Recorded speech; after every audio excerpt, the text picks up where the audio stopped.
Welcome to MMC news.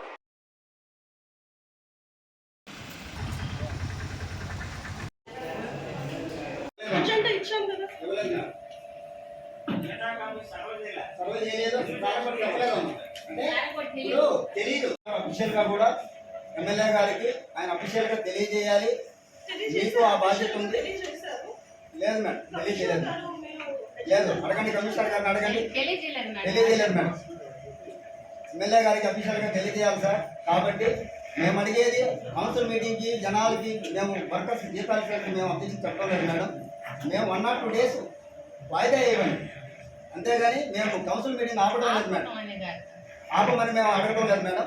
ఒక 2 days వాయిదా ఇవ్వండి, తర్వాత మీరు ఒక డేట్ నిర్ణయించుకొని పెట్టండి అంతే. ఇప్పుడు మన లాస్ట్ టైం మనం ఏ మీటింగ్ అయినా ఎప్పుడు పెడతాం? 25 నుంచి 1 వరకు పెడతాం మేడం.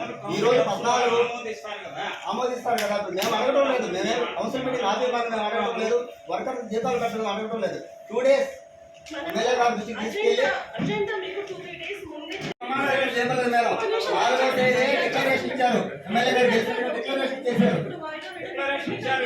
ఇన్వైట్ చేశారా మేడం? అఫీషియల్ గా మీరు ఇన్విటేషన్ ఇచ్చారా లేదా వెళ్ళి పిలిచారా లేదా అజెండా కాపీ సర్వ్ చేశారా లేదా? వీటికి సమాధానం కావాలి. వాళ్ళు లేకుండా ఈ మీటింగ్ ఎంత అసలు? ఎమ్మెల్యే గారు లేకుండా, కొత్తగా ఎన్నికైన ఎమ్మెల్యే గారు రాకుండా, ఆయన లేకుండా, మీరు పిలవకుండా ఈ మీటింగ్ ఏంటి అసలు? ఇది కరెక్టేనా? కాబట్టి ఎమ్మెల్యే గారు వచ్చేంత వరకు ఈ ప్రోగ్రామ్ని వాయిదా. ఇది సార్ నేను చెప్పదలుచుకున్నాను. కౌన్సిల్ మీటింగ్ లో చెప్పాలి మేడం. మేము మీరు అజెండా కాదు చెప్పుకోవాలి మేడం. అది కాదు మేడం, 4వ తేదీ కౌంటింగ్ జరిగింది. ఎలక్షన్ బోర్డు సాయంత్రం 5 వరకు ఎలక్షన్ బోర్డు ఉంది మేడం. మీరు అభ్యంతరం చెప్పాలనుకుంటే మీరు ముందే చెప్పండొచ్చు కదా. సరే మేడం, ఎవరు చెప్పాలి మేడం? మేము కౌన్సిల్ మీటింగ్ లో చెప్పాలి మా అభిప్రాయాన్ని. వేరే దగ్గర మేము చెప్పలేం కదా మేడం. ఇప్పుడు మీ బాధ్యత మీరు చేశారు. మేము అడిగేది కూడా ఏంటంటే మేము కౌన్సిల్ మీటింగ్ తీసి మనం అడగడం లేదు మేడం. మేము అడిగేది మా ఎమ్మెల్యే గారు తెలియజేయకపోవడము కమిషనర్ గారికి ఆయన బాధ్యత అది.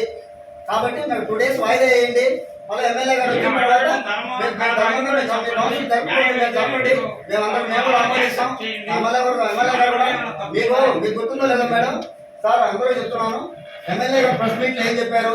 ప్రతిపక్షం ఉందండి. ఇదే ఆయన ఒక విలేకరు అడిగాడు, మీరు ప్రతిపక్షం ఏం చేస్తారంటే అందరూ ప్రతిపక్షం కూడా వాళ్ళు అడిగేది రీజన్గా ఉంటే కలిసి పనిచేస్తామని చెప్పాడు మా ఎమ్మెల్యే గారు కూడా. కాబట్టి ఈ కౌన్సిల్ మీటింగ్ ని ఒక 2 days నేను అడుగుతున్నది కూడా 2 days వాయిదా వేయండి సార్. దాని తర్వాత సార్ మా ఎమ్మెల్యే గారు వచ్చిన తర్వాత ఆయన దృష్టికి తీసుకెళ్ళి మీరు కూడా ఒక రోజు తెలియజేస్తాం బాధ్యత సార్ మీకు. కాబట్టి మీరు తెలియజేసి ఎమ్మెల్యే గారికి డెసిషన్ తీసుకోండి సార్. నాకు తెలీదు, కానీ ఇప్పుడు ఇది మీటింగ్ అవసరమని మాత్రమే నేను భావించి పెట్టడం జరిగింది. మీ అందరికీ ఓకే అనుకుంటే వాయిదా వేస్తాం. అభివందనాలు తెలియజేస్తున్నాము. మేమందరం కూడా దాన్ని స్వాగతిస్తున్నాము. ప్రజల తీర్పు అది ఖచ్చితంగా మేము స్వాగతిస్తున్నాము. కానీ మీ ఒక విషయం మనందరూ అర్థం చేసుకోవాలి. ఎలక్షన్ కోడ్ వల్ల మనం 2 months మీటింగ్ పెట్టుకోలేదు. ఇది 3rd month. మనము టెక్నికల్లీ ఇవాళ మీటింగ్ పెట్టుకోవడం అవసరం కాబట్టి చాలా తక్కువ అంశాలతో, ముఖ్యంగా జీతాలు ఇవ్వాల్సిన అడిషనల్ వర్కర్స్ కి జీతాలు ఇవ్వాల్సిన అవసరం ఉంది కాబట్టి ఆ అంశాన్ని పెట్టి ఈనాడు సమావేశం జరుపుకోవడం జరుగుతుంది. మీరందరూ కూడా దయచేసి అర్థం చేసుకోండి. రాబు నెక్స్ట్ కమింగ్ మీటింగ్స్ అన్నీ కూడా ఎమ్మెల్యే గారికి ఖచ్చితంగా తెలియజేసి ఇది కూడా తెలియజేయడం జరిగింది. రాబోయే కౌన్సిల్ మీటింగ్ లో కూడా ఖచ్చితంగా ఎమ్మెల్యే గారికి తెలియజేసి వారితో చర్చించి అంశాలన్నీ కూడా పెట్టి కూడా మనం కౌన్సిల్ మీటింగ్ జరుపుకోవడం జరుగుతుంది. ఇప్పుడు ఇది అవసరం కాబట్టి చాలా తక్కువ అంశాలతోనే పెట్టాము. మీరందరూ కూడా చూసే ఉంటారు. కాబట్టి మీరు దయచేసి అర్థం చేసుకోండి. ఏదైనా ఎక్స్ప్లెనేషన్ ఇవ్వాలి అనుకుంటే నేను ఖచ్చితంగా ఎమ్మెల్యే గారిని కలిసి ఎక్స్ప్లెనేషన్ ఇస్తాను. దయచేసి మీరు దీన్ని వాయిదా వేయకుండా దీన్ని కొనసాగిద్దాం. మరి వీలైనంత త్వరగా ఎమ్మెల్యే గారి అనుమతితో వారి ఆదేశాల ప్రకారం మళ్ళీ ఇంకో కౌన్సిల్ మీటింగ్ మనం జరుపుకుందాం. కూర్చోండి మీరు చెప్పారు కదా, విన్నారు కదా, ఒకసారి కూర్చోండి దయచేసి. నేనేం కాదనడం లేదు. మిగతా కౌన్సిలర్స్ అందరూ కూడా మీ అభిప్రాయం తెలియజేయండి. మీ అందరికీ ఇది ఓకే అంటే ఇప్పుడు వాయిదా వేయడం సమ్మమే అని అనుకుంటే ఖచ్చితంగా వాయిదా వేద్దాం. మనం మీటింగ్ పెట్టాం. మీరు ఆ పదం రాయండి, తర్వాత అదే మీరు అట్లా రాయండి. అదే మీటింగ్ వాయిదా చేసి- గౌరవ ఎమ్మెల్యే గారి సూచన ప్రకారం వాయిదా పెట్టమని రాస్తాం. అంతే రాయండి. రాసి మీరు ఆ- గొర్రెలు చేశారు మీరు ఇప్పుడు అవసరమా మీకు? ఏంటి మాట్లాడేది మీరు? శుద్ధంగా నిలబడండి, నిలబడితే క్యాన్సిల్ చేయాలి, అది ఇంకోటి, అది ఎంతవరకు సంబంధం? వాయిదా కదట, క్యాన్సిల్ అంట ఈ మీటింగ్. ఎందుకు పంపించారు? అర్థం పోవాలి.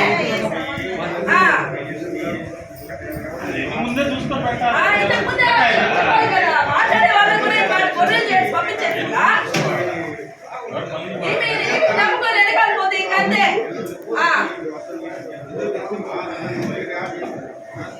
క్యాన్సల్ చేసిందంట ఈమె.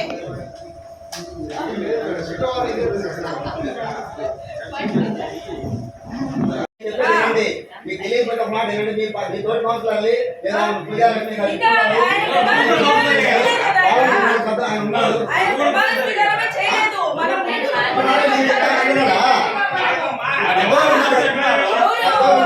అడగండి. ఇది రావడం అనవసరమండి. ఇది రావడం అనవసరం. ఆవిడ చైర్పర్సన్ చేసిందని ఆ మాజీ చైర్పర్సన్ ఆమెను అడగండి, రూల్స్ అడగండి. ఎవరు చూసుకోవాలంటున్నారు? అదే ఎవరు చెప్తే ఎవరైనా చెప్తాను, మనం ఏం చేస్తాము? మేము రూల్ ప్రకారం కమిషనర్ గారికి చెప్పాము. సార్ ఇది మీది ఒక పరిస్థితి. ఆయన విషయం చెప్పినట్టు ఇంకోసారి రేపు ఇంతటితో ఆగదు కదా ఈ కౌన్సిల్ మీటింగ్ లో. ఇప్పుడు మీరు కాదు చేసుకోండి, మేము మీ ఇష్టం అది, మేము దాన్ని చెప్పలేము కదా. అదే విషయం. మీ ఇష్టం మీ ఇష్టం అది. దాన్ని ఉండొచ్చు, పోవచ్చు,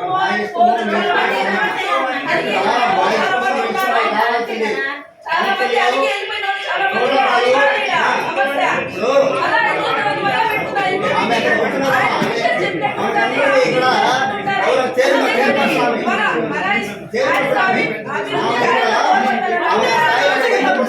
శరవణ భవ వర్క్ యూపీవీసీ మ్యానుఫ్యాక్చరింగ్ తయారీ, UPVC mosquito, UPVC Windows, UPVC partition మరియు అల్యూమినియం పార్టిషన్, అల్యూమినియం విండోస్ మరియు అల్యూమినియం మస్కిటో. మా ప్రత్యేకత స్టీల్ ఎలివేషన్ వర్క్ మరియు గ్లాస్ ఫిట్టింగ్ చేయబడును. సరసమైన ధరలోనే లభించును. Contact K Subrahmanyam Achari. Cell number 9706431110. Nellore road Nagamandiram ఎదురుగా వెంకటగిరి టౌన్. శరవణ భవ.